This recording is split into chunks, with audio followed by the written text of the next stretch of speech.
let's go for a walk on this beautiful fall day. And what a super great October day. The leaves are changing, it's quiet, it's warm, it's Dean weather, it's going to get up to the low 80s today, so I'm feeling really good. Welcome to Dean Smiles episode 28. I'm out for a walk. I mean, just look at how great it is. If you're new here, I'm Dean, a retired middle school science teacher and ended as a STEM teacher. And now I'm going through and hitting on what retirement is like after leaving and finding my new relevance. And today I'm talking about retirement relevance, and I know I've talked about it a while, but in a different way, and just the way it hit me this last week. First of all, Dan and I, we have a lake place that we have a travel trailer, and we had to go up and take the dock out and do some winterizing chores. Well, Dan, who's got some big news coming up in January, which I'll share with you, he took a day off, and I picked him up and went on a 2-hour drive up to the lake and a 2-hour drive returning. And what it really hit me was the first part of relevance is remembering relevance, remembering your relevance and your identity. And we reflected on so many great stories. The drive went so fast in both directions because we were talking about and smiling and just having a good time. And not from the standpoint of, oh, the good old days. It was like we both realized it without saying that we were where we were today in our friendship, in our lives, because of the relevance that crossed paths in our school.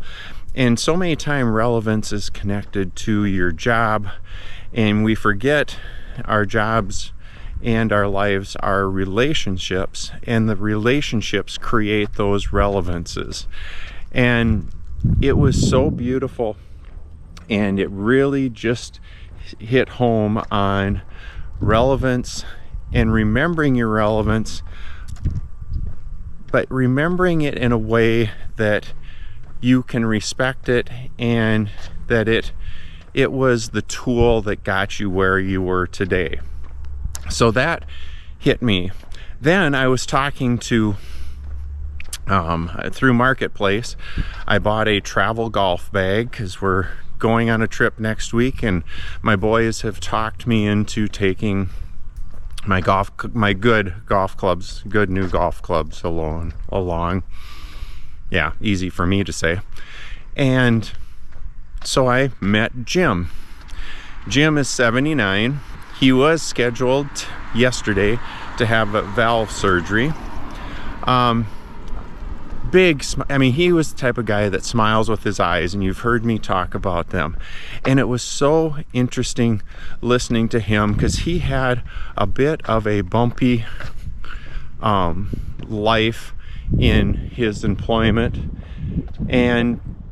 but he never complained. He bounced around, he went with the flow. Okay, had to break in because I ran into somebody who I've made it my challenge. I'm going to get him to smile. He does not look very happy, but it connects to Jim's story.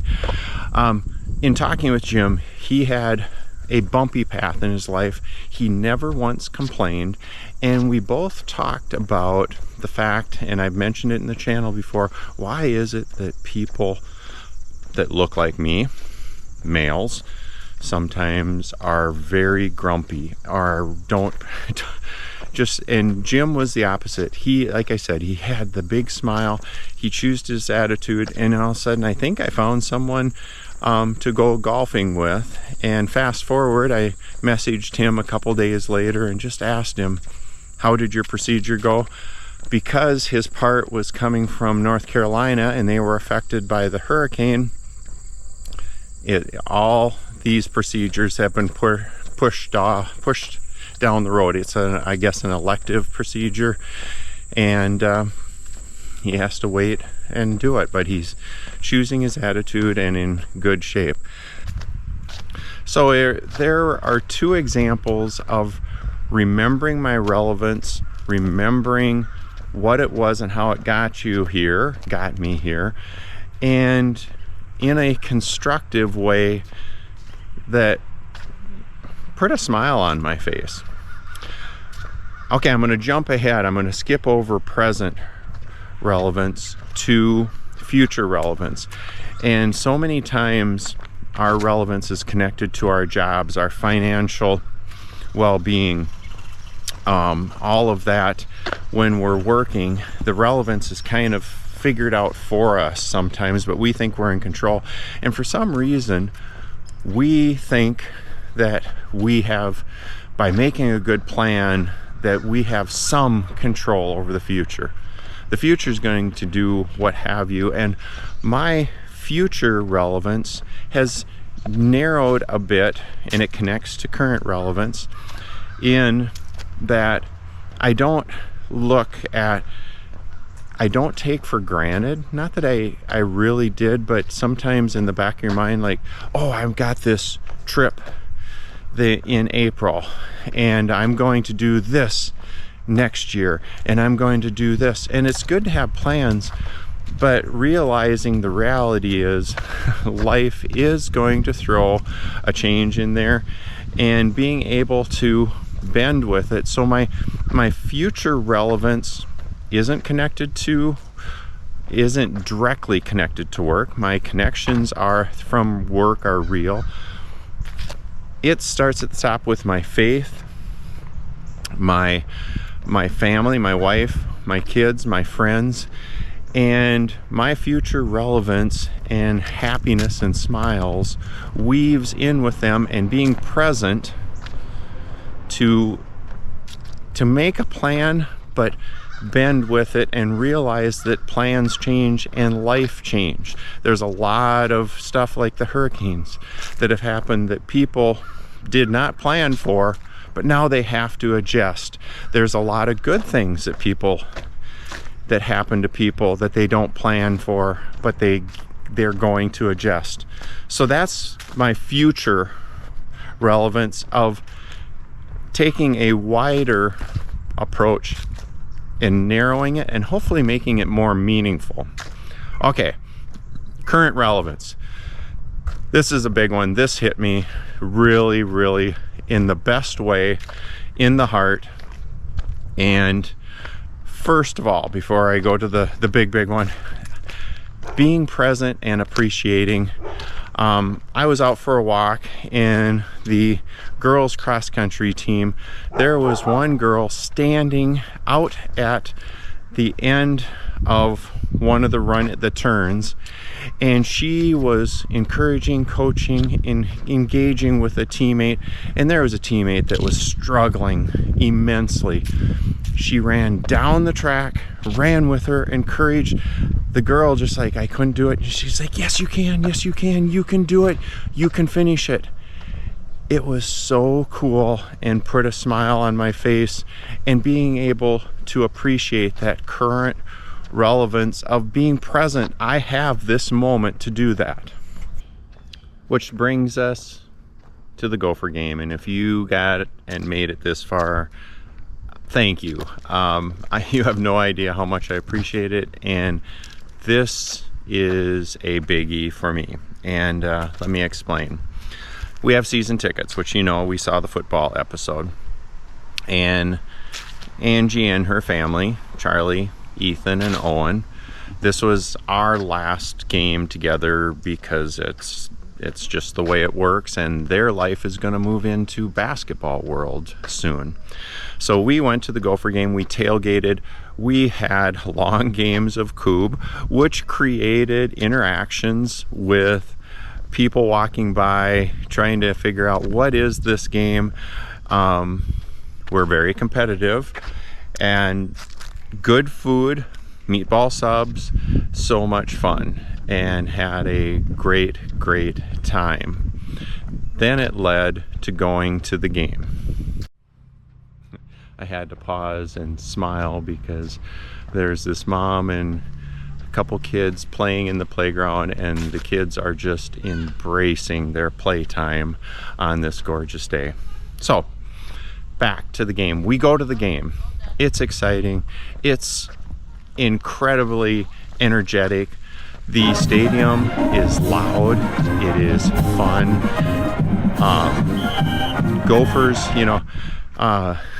speaking of this gold shirt I'm wearing just for the episode, we were in a striped section, and so maroon, gold, we were in a gold section, and I just said that I've wore this gold outfit for stripe or gold out, and I've worn it 4 times and 0 for 4.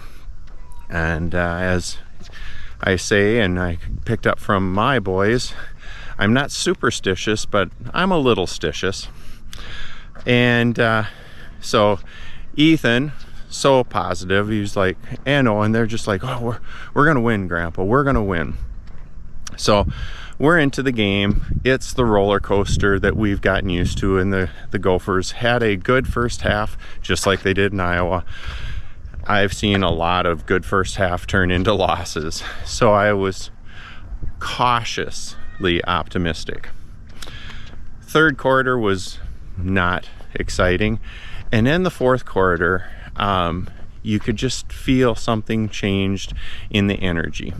And Ray and his family up front left, which I felt bad because our fun bunch, he's a part of the fun bunch in our section. And after he left, all of a sudden things just took off. I don't know if it's connected to him or not. I will give him a hard time about it. But the Gophers started playing, and it looked like we were going to have a victory.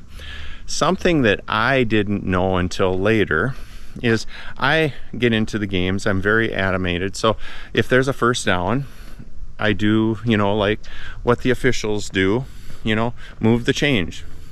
And then, of course, the first down and incomplete passes, I give the same signal that the official, or, and there's a few things. I noticed in our section, our fun bunch started with Ethan and Owen, and it was Angie and Charlie, and then our whole section was doing the same gestures and animation that I was doing, and just made me smile. Well, I found out later from Angie that the boys were talking at supper, and they knew how much Gopher games with the family means to me, and whatever Grandpa was doing, they were going to jump in and celebrate, cheer, what have you, just like Grandpa. Holy cow, in the moment, you talk about current relevance, does it get any better than that? Not a chance. Well, wait, it is going to get better. We're leading up to the end of the game, and again, remember, I'm a little stitious, not superstitious, and there's still time. USC is a very, very good team. There's still time for the Trojans to win, and Ethan is already making the plan to storm the field. And Charlie and I are like, Ethan, don't wreck it, thinking superstitious. Well, he knew all along. Gophers get an interception, and you can see we made it down to the field. I got to go storm the field with my grandsons. They wanted to be with me, with my daughter, with my son-in-law. It was so fun, and as you can see, looking as we go through the field, it's every age. Everybody is celebrating. Everybody is dancing. You can see I'm happy. So Ethan and Owen, they're old enough, they went and found their way. They each connected with Gopher players, got some mementos from them, very cool. And then me, Charlie, and Angie caught up with them on the backside, and I asked them what they thought of the game and what smiles came from the game. And check this out. Gopher's big win. We got to storm the field. We found, I think he's a linebacker. I asked him for his towel and he gave me it, and then I got a picture with the running back. And I got his gloves, but they're in my pocket for safekeeping, so nobody tries to take them. Okay, that was really, really cool. We had a long wait to catch the shuttle bus, but it didn't seem long, and it didn't matter because we were all happy. And yes, the Gophers won, and yes, I was happy the football game won, but I was the real winner, and it so reinforced my current relevance, which is most important. And where I was talking about before, you know, it starts with my faith. Darla's at the top of the list, and then working through my family, and just the fact that my grandkids plotted to make my day even better, even though it was good enough just being together and celebrate and enjoy together. And people are looking at me funny because I'm talking into this black box and I am in the retirement area. Oh well. But so cool. I got choked up. I got a lump in my throat. I was happy, and I was really smiling, and I'm just so thankful I was able to be present and do that. Thank you so much for listening, being a part of this.